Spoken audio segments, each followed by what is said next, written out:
జమ్మూ కాశ్మీర్ పై RSS కన్నేసింది. చాప కింద నీరులా సంఘ్ కార్యకలాపాలు విస్తరిస్తోంది. వేర్పాటువాదానికి విరుగుడు మంత్రంగా ప్రత్యేక వ్యూహంతో ముందుకెళ్తోంది. కాశ్మీర్ లోయలో కూడా కాషాయ జెండాలు రెపరెపలాడే పక్కా ప్రణాళిక రచించింది. జమ్మూ కాశ్మీర్లో వేర్పాటువాదుల వ్యూహానికి చెక్ పెట్టడానికి రాష్ట్రీయ స్వయం సేవక్ ప్రత్యేక వ్యూహంతో ముందుకు వెళ్తోంది. రాష్ట్రంలో 500 శాఖలు నిర్వహిస్తున్న ఆర్ఎస్ఎస్ మరింత విస్తరించడానికి ప్రణాళికలు సిద్ధం చేస్తోంది.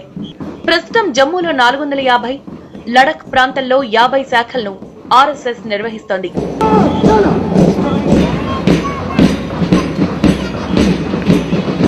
కాశ్మీర్ లోయలో కూడా సంఘ కార్యకలాపాలు విస్తరించబోతున్నారు.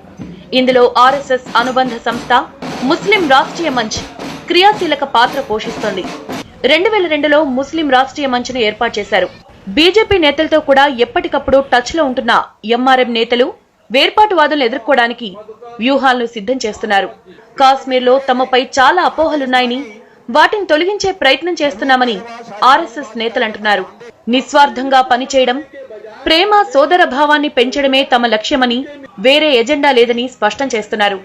జమ్మూ కాశ్మీర్లో ఆర్ఎస్ఎస్ కార్యకలాపాలు విస్తరించడంపై రాష్ట్రంలోని రాజకీయ పార్టీలు భిన్నాభిప్రాయాలు వ్యక్తం చేస్తున్నాయి. RSS head quarters Nagpur Jammu Kashmir కు రాజధానిగా మారిందని నేషనల్ కాన్ఫరెన్స్ నేత ఒమర్ అబ్దుల్లా విమర్శించారు. జమ్మూ యూనివర్సిటీలో ఆర్ఎస్ఎస్ సదస్సుపై హురియత్ మండిపడింది. అయితే ఈ విమర్శలను సంఘ్ పట్టించుకోవలేదు.